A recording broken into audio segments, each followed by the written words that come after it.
Hi guys, അപ്പോൾ നമ്മളിന്ന് 2024 LGS level question പേപ്പറാണ് നോക്കുന്നത് കേട്ടോ. ഇതിപ്പോൾ 10th പ്രിലിംസിൽ വളരെ ഇമ്പോർട്ടൻ്റ് ആയ ക്വസ്റ്റ്യൻസ് ആണ് പറയുന്നത്. അപ്പോൾ എല്ലാവരും ശ്രദ്ധിച്ച് കേൾക്കുക. ഇതിലറിയാത്ത ഭാഗം ഉണ്ടെങ്കിൽ അതൊന്ന് മാർക്ക് ചെയ്യുക കേട്ടോ. അപ്പോൾ ആ ഭാഗം വന്നിട്ട് നിങ്ങൾ റാങ്ക് ഫയൽ എവിടെയെങ്കിലും ഒന്ന് നോക്കാം. ഓക്കെ ഗൈസ്, അപ്പോൾ ഞാൻ ആദ്യത്തെ ക്വസ്റ്റ്യൻ വായിക്കാം. ചമ്പാരൻ സത്യാഗ്രഹം നടന്ന വർഷം എന്നാണ്? 1917 ഗ്രാമീണ ചെണ്ടക്കാരൻ ആരുടെ ചിത്രമാണ്? ആരുടെയാണ്? നന്ദലാൽ ബോസിൻ്റെയാണ് കേട്ടോ. ജാലിയൻ വാലാബാഗ് കൂട്ടക്കൊലയ്ക്ക് കാരണമായ നിയമം ഏത്? റൗലറ്റ് ആക്ട് ആണ്. ബംഗാൾ, ബീഹാർ, ഒറീസ എന്നീ പ്രദേശങ്ങളിൽ ബ്രിട്ടീഷുകാർ നടപ്പിലാക്കിയ ഭൂനികുതി സമ്പ്രദായം ഏതാണ്? ശാശ്വത ഭൂനികുതി വ്യവസ്ഥ. ഇന്ത്യൻ നാഷണൽ കോൺഗ്രസ് ഗാന്ധിജിയുടെ നേതൃത്വത്തിൽ നടത്തിയ ആദ്യത്തെ ദേശീയ പ്രക്ഷോഭം ഏതാണ്? നിസ്സഹകരണ സമരം കേട്ടോ. ക്യാപ്റ്റൻ ലക്ഷ്മിയുമായി ബന്ധപ്പെട്ടിരിക്കുന്ന സംഘടന ഏതാണ്? Indian National Army. കുളച്ചൽ യുദ്ധവുമായി ബന്ധപ്പെട്ടിരിക്കുന്നത് ആരാണ്? മാർത്താണ്ഡവർമ്മയാണ് കേട്ടോ. മാർത്താണ്ഡവർമ്മ. ബ്രിട്ടീഷുകാർക്കെതിരായ ചെറുത്തുനിൽപ്പിന് പഴശ്ശിരാജ നേതൃത്വം നൽകിയ സ്ഥലം എവിടെയാണ്? മലബാറാണ് കേട്ടോ. മലബാർ. വൈകുണ്ഠസ്വാമികൾ ഏത് പ്രസ്ഥാനവുമായി ബന്ധപ്പെട്ടിരിക്കുന്നു? സമത്വ സമാജം. വൈക്കം സത്യാഗ്രഹത്തിന് അനുഭാവം പ്രകടിപ്പിച്ച് സവർണ ജാഥ സംഘടിപ്പിച്ച നേതാവാണ് മന്നത്ത് പത്മനാഭൻ കേട്ടോ. ഏത് സന്ധിപ്രകാരമാണ് മലബാർ ബ്രിട്ടീഷുകാർക്ക് ലഭിച്ചത്? ആരാണ്? ശ്രീരംഗപട്ടണം സന്ധി കേട്ടോ. അടുത്ത രാജ്യസഭയുടെ അധ്യക്ഷൻ എന്ന് പറയുന്നത് ആരാണ്? ഉപരാഷ്ട്രപതി. ഇന്ത്യയുടെ നിയമനിർമ്മാണ സഭയുടെ പേരാണ് ഇന്ത്യയുടെ നിയമനിർമ്മാണ സഭയുടെ പേരാണ് പാർലമെൻറ്റ്. രാജ്യസഭാംഗങ്ങളുടെ കാലാവധി എന്ന് പറയുന്നത് 6 വർഷമാണ്. എന്താണ്? രാജ്യസഭാംഗങ്ങളുടെ കാലാവധി എന്ന് പറയുന്നത് 6 വർഷമാണ് കേട്ടോ. ഇന്ത്യൻ ഭരണഘടനയുടെ ശില്പി എന്നറിയപ്പെടുന്നത് ആര്? എന്താണ്? ഇന്ത്യൻ ഭരണഘടനയുടെ ശില്പി എന്നറിയപ്പെടുന്നത് ആര്? ഡോക്ടർ BR അംബേദ്കർ ആണ് കേട്ടോ. ഇന്ത്യൻ ഭരണഘടനയുടെ ശില്പി എന്നറിയപ്പെടുന്നത് ഡോക്ടർ BR അംബേദ്കർ. 2024 ഒളിമ്പിക്സ് നടന്ന സ്ഥലം എവിടെയാണ്? പാരീസ് ആണ് കേട്ടോ. 2024 ഒളിമ്പിക്സ് നടന്ന സ്ഥലം പാരീസ് ആണ്. അടുത്തത് ബ്രിട്ടീഷ് പാർലമെൻറ്റിലേക്ക് തിരഞ്ഞെടുക്കപ്പെട്ട ആദ്യ മലയാളി എന്ന് പറയുന്നത് സോജൻ ജോസഫ്. ആരാണ്? സോജൻ ജോസഫ് ആണ് കേട്ടോ. സ്വാതന്ത്ര്യാനന്തരം ഇന്ത്യയിൽ നിർമ്മിച്ച വിവിധ ഇരുമ്പുരുക്കുശാലകൾ സഹായം നൽകിയ രാജ്യങ്ങൾ എന്നിവയുടെ പട്ടിക ചുവടെ നൽകുന്നു. ശരിയായ ജോഡികൾ ഏതൊക്കെയാണ് ശരിയായ ജോഡി? 1, 4 അല്ലേ. ദുർഗാപൂർ ബ്രിട്ടനാണ് ഉണ്ടാക്കിയത്. അതേപോലെ തന്നെ എന്താണ്? ബിലായ് സോവിയറ്റ് യൂണിയനുമാണ് ഉണ്ടാക്കിയിട്ടുള്ളത് അല്ലേ.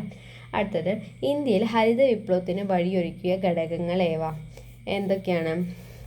ഇവയിലെല്ലാം ശരിയാണ്. അത്യുൽപാദന ശേഷിയുള്ള വിത്തിനങ്ങൾ, മെച്ചപ്പെട്ട ജലസേചന സൗകര്യം, കുറഞ്ഞ പലിശയിലുള്ള സാമ്പത്തിക സഹായമൊക്കെ ഘടകങ്ങളാണെന്നാണ് പറയുന്നത് കേട്ടോ. ഭക്ഷ്യ സ്വയം പര്യാപ്തത, സമ്പദ്ഘടനയുടെ സ്വയം പര്യാപ്തത എന്നിവ പ്രധാന ലക്ഷ്യങ്ങളായിരുന്ന പഞ്ചവത്സര പദ്ധതി ഏത്? 3ാം പഞ്ചവത്സര പദ്ധതിയായിരുന്നു കേട്ടോ. ഭക്ഷ്യ സ്വയം പര്യാപ്തത, സമ്പദ്ഘടനയുടെ സ്വയം പര്യാപ്തത എന്നിവ പ്രധാന ലക്ഷ്യങ്ങളായിരുന്ന പഞ്ചവത്സര പദ്ധതിയാണ് 3ാം പഞ്ചവത്സര പദ്ധതി കേട്ടോ. അപ്പോൾ നമുക്കൊന്ന് റിവൈസ് ചെയ്താലോ ആദ്യം തൊട്ട്. ചമ്പാരൻ സത്യാഗ്രഹം നടന്നത് 1917. ഗ്രാമീണ ചെണ്ടക്കാരൻ ആരുടെ ചിത്രമാണ്? നന്ദലാൽ ബോസ് ആണ്. ജാലിയൻ വാലാബാഗ് കൂട്ടക്കൊലയ്ക്ക് കാരണമായ നിയമമാണ് റൗലറ്റ് ആക്ട്. അടുത്തത് ബംഗാൾ, ബീഹാർ, ഒറീസ എന്നീ പ്രദേശങ്ങളിൽ ബ്രിട്ടീഷുകാർ നടപ്പിലാക്കിയ ഭൂനികുതി സമ്പ്രദായമാണ് ശാശ്വത ഭൂനികുതി വ്യവസ്ഥ. ഇന്ത്യൻ നാഷണൽ കോൺഗ്രസ് ഗാന്ധിജിയുടെ നേതൃത്വത്തിൽ നടത്തിയ ആദ്യത്തെ ദേശീയ പ്രക്ഷോഭമാണ് നിസ്സഹകരണ സമരം. ക്യാപ്റ്റൻ ലക്ഷ്മിയുമായി ബന്ധപ്പെട്ടിരിക്കുന്ന സംഘടനയാണ് ഇന്ത്യൻ നാഷണൽ ആർമി. കുളച്ചൽ യുദ്ധവുമായി ബന്ധപ്പെട്ടിരിക്കുന്നത് മാർത്താണ്ഡവർമ്മയാണ്.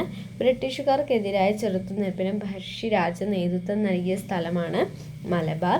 വൈകുണ്ഠസ്വാമികൾ ഏത് പ്രസ്ഥാനവുമായി ബന്ധപ്പെട്ടിരിക്കുന്നു? സമത്വ സമാജം. വൈക്കം സത്യാഗ്രഹത്തിന് അനുഭാവം പ്രകടിപ്പിച്ച് സവർണജാഥ നടത്തിയത് ആരാണ്? മന്നത്ത് പത്മനാഭൻ. ഏത് സന്ധിപ്രകാരമാണ് മലബാർ ബ്രിട്ടീഷുകാർക്ക് ലഭിച്ചത്? ശ്രീരംഗപട്ടണ ഉടമ്പടി. രാജ്യസഭയുടെ അധ്യക്ഷൻ ഉപരാഷ്ട്രപതി. ഇന്ത്യയുടെ നിയമനിർമ്മാണ സഭയുടെ പേരെന്താണ്? പാർലമെൻറ്റാണ്. രാജ്യസഭാംഗങ്ങളുടെ കാലാവധി എന്ന് പറയുന്നത് 6 വർഷമാണ്. രാജ്യസഭാംഗങ്ങളുടെ കാലാവധി എന്ന് പറയുന്നത് 6 വർഷമാണ്. ഇന്ത്യൻ ഭരണഘടനയുടെ ശില്പി എന്നറിയപ്പെടുന്നത് ആരാണ്? ഡോക്ടർ BR അംബേദ്കർ ആണ്. 2024 ഒളിമ്പിക്സ് നടന്ന സ്ഥലം പാരീസ് ആണ്. അടുത്തത് ബ്രിട്ടീഷ് പാർലമെൻറ്റിലേക്ക് തിരഞ്ഞെടുക്കപ്പെട്ട ആദ്യ മലയാളി എന്ന് പറയുന്നത് ആരാണ്? സോജൻ ജോസഫാണ്.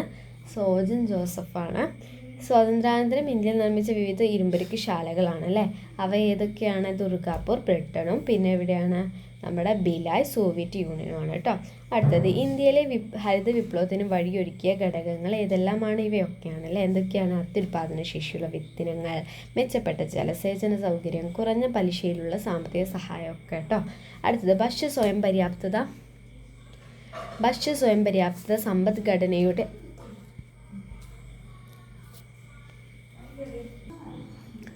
അപ്പോൾ അവസാനം പറഞ്ഞാൽ എന്തായിരുന്നു? ഇത് മൂന്നെണ്ണം അല്ലേ. ഹരിത വിപ്ലവത്തിന് വഴിയൊരുക്കിയ ഘടകങ്ങളാണ് അത്യുൽപാദന ശേഷിയുള്ള വിത്തിനങ്ങൾ, മെച്ചപ്പെട്ട ജലസേചന സൗകര്യം, കുറഞ്ഞ പലിശയിലുള്ള സാമ്പത്തിക സഹായം. ഇതൊക്കെ ഹെൽപ്പിംഗ് ആണ് കേട്ടോ.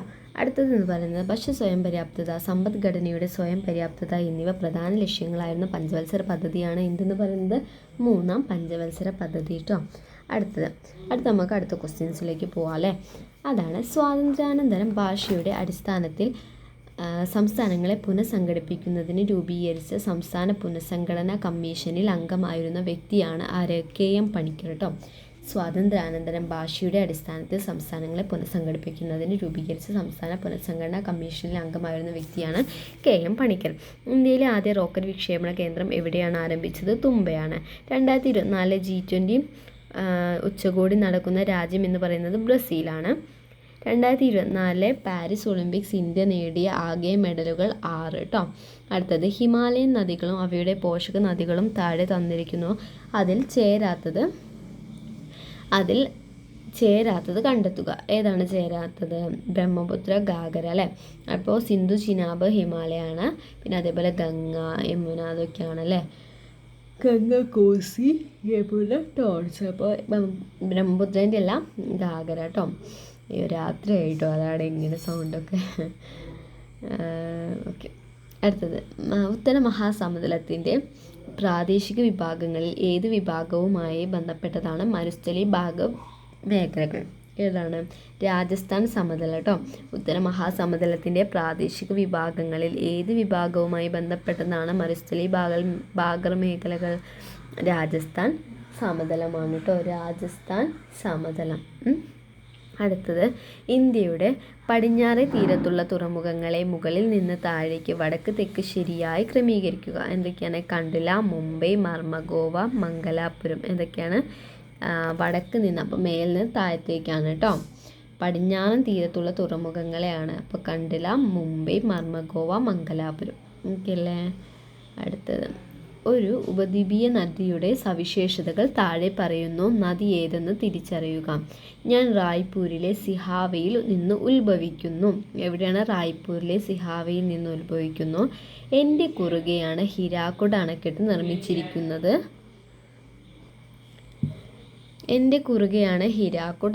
നിർമ്മിച്ചിരിക്കുന്നത്. ഞാൻ കിഴക്കോട്ടൊഴുകി ബംഗാൾ ഉൾക്കടലിൽ പതിക്കുന്ന നദിയാണ്. എൻ്റെ പോഷക നദികളാണ് ഇബ്ബും ടെല്ലും കേട്ടോ. എൻ്റെ പോഷക നദികളാണ് ഇബ്ബ്, ടെല്ല്. അപ്പോൾ ഏതാണ്? ഇബ്ബും ടെല്ലും ആരുടെ പോഷക നദിയാണ്? മഹാനദിയുടെ ആണ് കേട്ടോ. അടുത്തത് തന്നിരിക്കുന്ന ഇന്ത്യയുടെ തീരസമതലങ്ങളിൽ പടിഞ്ഞാറൻ തീരസമതലത്തിൻ്റെ ഭാഗമല്ലാത്തത് ഏതാണ്? പടിഞ്ഞാറൻ്റെ ഭാഗമല്ലാത്തത് ഏതാണ്? കോറമണ്ഡല തീരസമതലമാണ് കേട്ടോ. അപ്പോൾ കൊങ്കൺ തീരസമതലം, ഗുജറാത്ത് തീരസമതലം, മലബാർ തീരസമതലം ഒക്കെ പടിഞ്ഞാറ് തീരസമതലമാണ് കേട്ടോ. ഓക്കെ. അടുത്തത് അപ്പോൾ കൊങ്കണൊക്കെ എവിടെയാണ് വരുന്നത്? നമ്മുടെ പടിഞ്ഞാറ് ഭാഗത്താണ് കേട്ടോ. ആലോചിക്കാം. 2024 പാരീസ് ഒളിമ്പിക്സിൽ ഇന്ത്യയുടെ മെഡൽ നേട്ടത്തിൽ തെറ്റായത് കണ്ടെത്തുക കേട്ടോ. 2024 ഇന്ത്യയുടെ മെഡൽ നേട്ടത്തിൽ തെറ്റായത് കണ്ടെത്തുക. അപ്പം തെറ്റായതാണ് മനു ഭാക്കർ. തെറ്റായത് നീരജ് ചോപ്ര വെങ്കല മെഡൽ, ജാനേന്ദ്ര. അത് തെറ്റാണ്. അപ്പോൾ മനു ഭാക്കർ വെങ്കല മെഡൽ 10 മീറ്റർ എയർ പിസ്റ്റൺ. അടുത്തത് സ്വപ്നിൽ കുഷാലെ വെങ്കല medal 50 metre rifle 3 positions. Indian men's hockey team വെങ്കല മെഡൽ കേട്ടോ. ഇതൊക്കെ കറക്റ്റാണ്. അടുത്തത് ഈ സമീപകാലത്ത് ഇന്ത്യൻ പ്രധാനമന്ത്രി നടത്തിയ ദ്വിരാഷ്ട്ര സന്ദർശനത്തിൽ ഉൾപ്പെട്ട രാജ്യങ്ങൾ ഏതെല്ലാം? ഉൾപ്പെട്ട രാജ്യങ്ങൾ ഏതൊക്കെയാണെന്നാണ് ചോദിച്ചത്. അപ്പോൾ എന്താണ്? പോളണ്ടും ഉക്രൈനിലുമാണ് പ്രധാനമന്ത്രി പോയത് കേട്ടോ. അടുത്തത് ഈ അടുത്ത കാലത്ത് കേന്ദ്ര സർക്കാർ അംഗീകാരം നൽകിയ ഒരു പദ്ധതിയാണ് UPS. ഇത് ഏതാണ്? പുതിയ പെൻഷൻ പദ്ധതി കേട്ടോ. ഏതാണ്? പുതിയ പെൻഷൻ പദ്ധതി. ഈ അടുത്ത കാലത്ത് കേന്ദ്ര സർക്കാർ അംഗീകാരം നൽകിയ ഒരു പദ്ധതിയാണ് UPS. ഇത് എന്താണ്? പുതിയ പെൻഷൻ പദ്ധതി. അടുത്തത് ആനന്ദ് ഏകർഷി ഈ സമീപകാലത്ത് വാർത്തയിൽ ഇടം നേടിയ വ്യക്തിയാണ്. എന്തുമായി ബന്ധപ്പെട്ടാണ് അദ്ദേഹം ശ്രദ്ധേയനായത്? എന്തുമായി ബന്ധപ്പെട്ടാണ്? ആനന്ദ് ഏകർഷി മികച്ച തിരക്കഥാകൃത്തിനുള്ള ദേശീയ ചലച്ചിത്ര പുരസ്കാരം കേട്ടോ. മികച്ച തിരക്കഥാകൃത്തിനുള്ള ദേശീയ ചലച്ചിത്ര പുരസ്കാരമാണ് കേട്ടോ. 2011 ജനസംഖ്യാ കണക്കെടുപ്പ് അനുസരിച്ച് കേരളത്തിലെ സ്ത്രീ പുരുഷ അനുപാതം എത്രയാണ്? 1084 കേട്ടോ.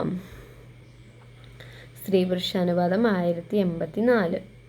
അടുത്തത് എന്താ പറയുന്നത്? തന്നിരിക്കുന്ന വനപ്രദേശങ്ങളിൽ അഗസ്ത്യമല ജൈവമണ്ഡല മേഖലയിൽ ഉൾപ്പെടാത്തത് ഏതാണ്? മണ്ണാർക്കാടാണല്ലാതെ. അപ്പോൾ തെന്മല, കോന്നി, അച്ഛൻ കോവിലൊക്കെ എന്തിലാണ്? അഗസ്ത്യമല ജൈവമണ്ഡല മേഖലയിൽ ഉൾപ്പെടുന്നവയാണ് കേട്ടോ. അടുത്തത് ഏറ്റവും കൂടുതൽ വനപ്രദേശമുള്ള കേരളത്തിലെ ജില്ല ഏതാണ്? ഇടുക്കിയാണ് കേട്ടോ.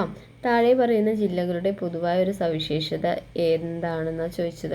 ഇപ്പോൾ കടൽ തീരം ഇല്ലാത്ത ജില്ലകളാണ് ഈ വയനാട്, ഇടുക്കി, പത്തനംതിട്ട, കോട്ടയം എന്നിവ. അടുത്ത ക്വസ്റ്റ്യൻ ക്യാൻസലാണ്. കേരളത്തിൽ കായലുകളും ബന്ധപ്പെട്ട ജില്ലകളും തന്നിരിക്കുന്നു. ഇതിൽ ശരിയായത് കണ്ടെത്തി എഴുതുക കേട്ടോ. അപ്പോൾ ശരിയായത് എന്താണ്? വെള്ളായണി തടാകം, തിരുവനന്തപുരം. അതാണ് കറക്റ്റ് ആയിട്ടുള്ളത് കേട്ടോ. അടുത്ത ഇടുക്കി ജലവൈദ്യുത പദ്ധതിയുമായി ബന്ധപ്പെട്ട ശരിയായ പ്രസ്താവനകൾ കണ്ടെത്തുക. 1, 2, 4 ശരിയാണ്. അപ്പോൾ 3 തെറ്റാണ്. അപ്പോൾ ശരിയായത് വായിക്കാം അല്ലേ. ഇത് കാനഡ സർക്കാരിൻ്റെ സഹായത്താൽ നിർമ്മിച്ചതാണ് കേട്ടോ ഇടുക്കി. അടുത്തത് കുളമാവ് അണക്കെട്ട്, ചെറുതോണി അണക്കെട്ട്, ഇടുക്കി ആർച്ച് ഡാം എന്നിവ ഇതിൻ്റെ ഭാഗമാണ്. വൈദ്യുതി ഉണ്ടാക്കിയതിനു ശേഷം പവർ സ്റ്റേഷനിൽ നിന്ന് ജലം തൊടുപുഴ ആറിൽ എത്തിച്ചേരുന്നു. ഇതൊക്കെ കറക്റ്റാണ് കേട്ടോ. അടുത്തതാണ് കേട്ടോ. സൂചനകളുടെ അടിസ്ഥാനത്തിൽ വന്യമൃഗ സംരക്ഷണ കേന്ദ്രം തിരിച്ചറിയുക. എന്താണ്? പശ്ചിമഘട്ടത്തിൻ്റെ മലനിഴൽ പ്രദേശത്ത് സ്ഥിതി ചെയ്യുന്നു.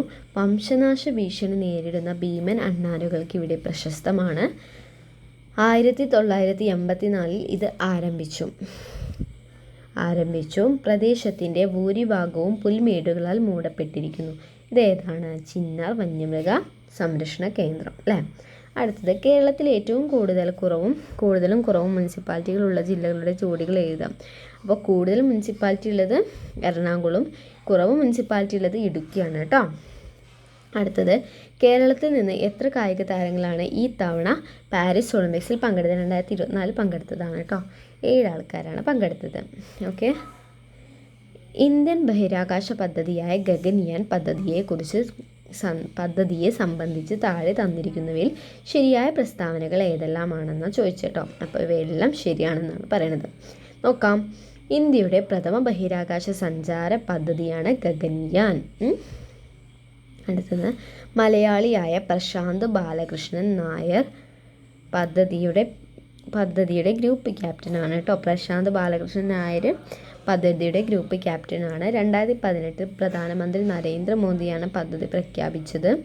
അടുത്തത് എന്താണ്? Group captain Ajit Krishnan, group captain Angad Pratap, wing commander Shubhanshu Shukla എന്നിവരാണ് മറ്റ് സഞ്ചാരികൾ കേട്ടോ. അജിത് കൃഷ്ണൻ, അങ്കദ് പ്രതാപ്, വിംഗ് കമാൻഡർ ശുഭാൻഷു ശുക്ല കേട്ടോ. അടുത്തത് കേരളത്തിൽ നിന്നും ഇന്ത്യൻ വനിതാ ക്രിക്കറ്റ് ടീമിലേക്ക് തിരഞ്ഞെടുക്കപ്പെട്ട ആദ്യ വനിതാ താരമാണ് മിന്നു മണി. കേരളത്തിൽ നിന്നും ഇന്ത്യൻ വനിതാ ക്രിക്കറ്റ് ടീമിലേക്ക് തിരഞ്ഞെടുക്കപ്പെട്ട ആദ്യ വനിതാ താരമാണ് മിന്നു മണി. അടുത്തത് കേരളത്തിൽ ആദ്യമായി ഡിജിറ്റൽ സർവകലാശാല വികസിപ്പിച്ചെടുത്ത AI പ്രോസസ്സർ എന്തു പേരിൽ അറിയപ്പെടുന്നു? കൈരളി കേട്ടോ. കേരളത്തിൽ ആദ്യമായി ഡിജിറ്റൽ സർവകലാശാല വികസിപ്പിച്ചെടുത്ത AI പ്രോസസ്സർ എന്തു പേരിൽ അറിയപ്പെടുന്നു? കൈരളി കേട്ടോ. യുനെസ്കോയുടെ സാഹിത്യ നഗരം പദവി ലഭിച്ച ആദ്യ ഇന്ത്യൻ നഗരമാണ് കോഴിക്കോട്. ഏതു കായിക ഇനവുമായി ബന്ധപ്പെട്ട നിയമമാണ് ഡക്ക് വർത്ത് ലൂയിസ് മഴ നിയമം? എന്താണ്? ക്രിക്കറ്റാണ് കേട്ടോ. എന്താണ്? ഡക്ക് വർത്ത് ലൂയിസ് മഴ നിയമം എന്ന് പറഞ്ഞാൽ ക്രിക്കറ്റാണ് കേട്ടോ.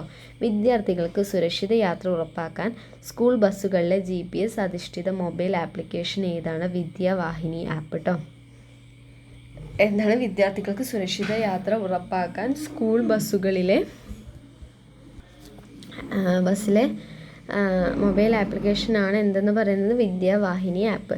തിരുവനന്തപുരം ജില്ലയിൽ പാറോട്ടുകുണം എന്ന സ്ഥലത്ത് സ്ഥിതി ചെയ്യുന്ന മണ്ണ് മ്യൂസിയത്തെ സംബന്ധിച്ച് താഴെ തന്നിട്ടുള്ളവയിൽ ശരിയായ പ്രസ്താവനകൾ ഏതൊക്കെയാണ് ശരിയായിട്ടുള്ളത്? ലോകത്തിലെ ഏറ്റവും വലിയ മണ്ണ് മ്യൂസിയമാണ് ഇത്. തിരുവനന്തപുരം ജില്ലയിലെ പാറോട്ടുകുണം കേട്ടോ. അടുത്തത് കേരള ഗവൺമെൻറ്റിൻ്റെ സോയിൽ സർവേ ആൻഡ് കൺസർവേഷൻ ഡിപ്പാർട്ട്മെൻറ്റാണ് ഈ മ്യൂസിയം സ്ഥാപിച്ചത്. അടുത്തത് 2014 ജനുവരി 1 ഉദ്ഘാടനം ചെയ്തത് കേട്ടോ. അടുത്തത് കേരളത്തിലെ ഭിന്നശേഷിക്കാർക്ക് ഏകീകൃതമായ തിരിച്ചറിയൽ രേഖ ഉണ്ടാക്കുന്നതിൻ്റെ ഭാഗമായി നടത്തപ്പെടുന്ന പ്രചരണ പരിപാടി ഏതു പേരിൽ അറിയപ്പെടുന്നു? തന്മുദ്ര. കേരളത്തിലെ ഭിന്നശേഷിക്കാർക്ക് ഏകീകൃതമായ തിരിച്ചറിയൽ രേഖ ഉണ്ടാക്കുന്നതിൻ്റെ ഭാഗമായി നടത്തപ്പെടുന്ന പ്രചരണ പരിപാടി ഏതു പേരിൽ അറിയപ്പെടുന്നു? തന്മുദ്ര കേട്ടോ. സത്യം ശിവം സുന്ദരം എന്നത് ഏത് സ്ഥാപനത്തിൻ്റെ ആപ്തവാക്യമാണ്? ദൂരദർശൻ. ജനന സമയത്ത് മനുഷ്യ ശരീരത്തിൽ 300 എല്ലുകൾ ഉണ്ടെങ്കിലും അവ പലതും തമ്മിൽ യോജിച്ച് പ്രായപൂർത്തിയാകുമ്പോൾ ആകെ എല്ലുകളുടെ എണ്ണത്തിൽ കുറവുണ്ടാകും. ഈ പ്രസ്താവനയുടെ അടിസ്ഥാനത്തിൽ താഴെ പറയുന്നതെന്ന് ശരിയായ ജോഡി കണ്ടെത്തുക. 300 എത്രയായിട്ട് മാറും? 206 ആയിട്ട് മാറും അല്ലേ? ഓക്കെ. മോണയ്ക്ക് ആരോഗ്യക്കുറവുള്ള ഒരാൾ ചുവടെ നൽകിയിരിക്കുന്ന ഭക്ഷണ ഇനങ്ങളിൽ ഏതെല്ലാമാണ് ഉപയോഗിക്കേണ്ടത്? ഏതൊക്കെയാണ്? നെല്ലിക്കയും പിന്നെ ഏതാ ഉപയോഗിക്കുന്നത്? മുരിങ്ങയിലയാണ് കേട്ടോ. അടുത്തത് വിട്ടുപോയ ഭാഗം സൂചിപ്പിക്കുക. അപ്പോൾ ചന്ദ്രശേഖര തെങ്ങ്, സൽകീർത്തി വെണ്ട, ഹ്രസ്വ നെല്ല്, ലോല പയർ കേട്ടോ. ചന്ദ്രശേഖര തെങ്ങ്. അടുത്ത ചിത്രത്തിൽ നിന്നും കടലിലെ മഴക്കാടുകൾ എന്നറിയപ്പെടുന്നത് ഏതെന്ന് കണ്ടെത്തുക. ഏതാണ്? പവിഴപ്പുറ്റുകൾ കേട്ടോ. അടുത്തത് വംശനാശ ഭീഷണി നേരിടുന്ന അങ്ങാടിക്കുരുവികൾക്കായി വനം വകുപ്പ് ആരംഭിച്ച പദ്ധതിയുടെ പേരാണ് കുരുവിക്കൊരു കൂട്ട്. അടുത്തത് കേരള സർവകലാശാല ഈ അടുത്ത കാലത്ത് വികസിപ്പിച്ചെടുത്ത അത്യുൽപാദന ശേഷിയുള്ള പാവൽ ഇനമാണ് പ്രിയങ്ക. ചുവടെ നൽകിയിരിക്കുന്നത് എന്ന് ശരിയായ പ്രസ്താവനകൾ കണ്ടെത്തുക. ഡോക്ടർ സലീം അലി പ്രശസ്ത പക്ഷി നിരീക്ഷകനാണെന്നുള്ളതാണ് ശരിയായിട്ടുള്ളത് കേട്ടോ. അടുത്തത് പറഞ്ഞാൽ തന്നിരിക്കുന്ന മൂലകങ്ങളിൽ ഒന്നിൻ്റെ നാമകരണം നിറത്തിൻ്റെ അടിസ്ഥാനത്തിലാണ്. ഏതാണ്? ക്രോമിയാണ് കേട്ടോ. സിങ്കിൻ്റെ അയിരേത്? കലാമിനാണ് സിങ്കിൻ്റെ അയിര്.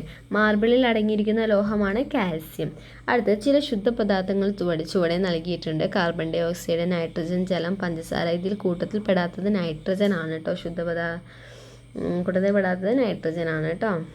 കാരണം ബാക്കിയൊക്കെ എന്താണ്? മിക്സ്ഡ് ആണ്. നൈട്രജൻ മാത്രമല്ലേ സിംഗിളായിട്ടുള്ള, നൈട്രജൻ മാത്രമായിട്ടുള്ളത് അതാണ് കേട്ടോ. ജലം നിറച്ച ഒരു ബീക്കറിലേക്ക് ഒരു പെൻസിൽ ചെരിച്ചിറക്കി വെച്ച് നിരീക്ഷിച്ചപ്പോൾ അത് വളഞ്ഞിരിക്കുന്നതായി തോന്നുന്നു. കാരണം എന്താണ്? അപവർത്തനാണ് അല്ലേ? ബംഗ്ലാദേശിൽ ഇടക്കാല സർക്കാരിൻ്റെ തലവനായ നോബൽ സമ്മാന ജേതാവാണ് മുഹമ്മദ് യൂനുസ്. ഖാദർ കമ്മിറ്റി എന്തിനെക്കുറിച്ച് പഠിച്ചാണ് റിപ്പോർട്ട് സമർപ്പിച്ചത്? സ്കൂൾ വിദ്യാഭ്യാസത്തെക്കുറിച്ച്. മലമ്പനി പകർത്തുന്ന വാഹക ജീവി ഏത്? അനോഫിലസ് കൊതുക്. താഴെ കൊടുത്തിരിക്കുന്നതിൽ വൈറസ് രോഗം അല്ലാത്തത് ഏത്? ഡിഫ്തീരിയ അല്ല. അപ്പോൾ ഹെപ്പറ്റൈറ്റിസ്, പോളിയോ, ചിക്കൻ ഗുനിയൊക്കെ വൈറസ് രോഗമാണ്. എയ്ഡ്സ് രോഗവുമായി ബന്ധപ്പെട്ട് ശരിയായ പ്രസ്താവനകൾ 1ഉം 2ഉം ശരി. എയ്ഡ്സ് ബാധിതരിൽ ലിംഫോസൈറ്റുകളുടെ എണ്ണം ഗണ്യമായി കുറഞ്ഞ് ശരീരത്തിൻ്റെ രോഗപ്രതിരോധ ശേഷി തകരാറിലാകുന്നു. HIV ബാധിച്ച അമ്മയിൽ നിന്ന് ഗർഭസ്ഥ ശിശുവിലേക്ക് രോഗം പകരുന്നു. അടുത്തത് ശരീരനിർമ്മിതിക്കും വളർച്ചയ്ക്കും സഹായകമായ ആഹാര ഘടകമാണ് മാംസ്യം. ജീവങ്ങളും അപര്യാപ്ത രോഗങ്ങളും നൽകിയിരിക്കുന്നു. ഇവയിൽ നിന്നും ശരിയായ ജോഡി തിരഞ്ഞെടുക്കുക. വൈറ്റമിൻ സി, സ്കർവിയാണ് കേട്ടോ. അടുത്തത് 2024 ലോകാരോഗ്യ ദിന പ്രമേയം എന്താണ്? എൻ്റെ ആരോഗ്യം എൻ്റെ അവകാശം. മസ്തിഷ്കത്തിലെ രക്തക്കുഴലുകൾ പൊട്ടുന്ന രോഗാവസ്ഥയാണ് പക്ഷാഘാതം കേട്ടോ. മസ്തിഷ്കത്തിലെ രക്തക്കുഴലുകൾ പൊട്ടുന്ന രോഗാവസ്ഥയാണ് പക്ഷാഘാതം കേട്ടോ.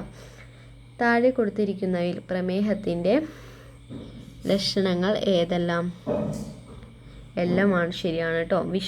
വർദ്ധിച്ച വിശപ്പും ദാഹവും, കൂടെയുള്ള മൂത്രമൊഴിക്കൽ, ക്ഷീണം, മങ്ങിയ കാഴ്ച. അടിസ്ഥാന സൗകര്യങ്ങളും സേവനങ്ങളും മെച്ചപ്പെടുത്തുന്നതിലൂടെ സർക്കാർ ആശുപത്രികളെ രോഗസൗഹൃദമാക്കുക എന്ന ലക്ഷ്യത്തോടെ രൂപകൽപ്പന ചെയ്ത ദൗത്യമാണ് Aardram mission.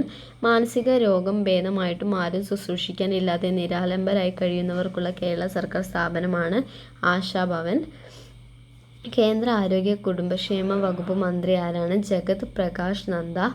Kyasanur forest disease എന്നറിയപ്പെടുന്ന രോഗമാണ് കുരങ്ങുപനി കേട്ടോ. ക്യാസനൂർ ഫോറസ്റ്റ് ഡിസീസ് കേട്ടോ, കുരങ്ങുപനി. 2023 വൈദ്യശാസ്ത്ര നോബൽ സമ്മാനം നേടിയത് കാറ്റലിൻ ഫ്രാൻസിസ്കോ ഡ്രൂ വെയ്സ്മാൻ ആണ് കേട്ടോ. ഇന്ത്യ തദ്ദേശീയമായി വികസിപ്പിച്ച ഹെപ്പറ്റൈറ്റിസ് എ വാക്സിൻ ഏതാണ്? ഹാവിഷ്യൂർ ആണ് കേട്ടോ. അപ്പോൾ നമ്മൾ ഈ ക്വസ്റ്റ്യൻ പേപ്പർ കഴിഞ്ഞിട്ടുണ്ട്. ഓക്കെ ഗൈസ്, നാളെ അടുത്ത ക്വസ്റ്റ്യനുമായിട്ട് വരാം കേട്ടോ. അപ്പോൾ thank you for watching and എല്ലാവരും സബ്സ്ക്രൈബ് ചെയ്യുക കേട്ടോ കാണുമ്പോൾ. ഓക്കെ ഗൈസ്, ബാക്കി മാത്സ് ആണ് കേട്ടോ ഈ question. Okay guys, thank you.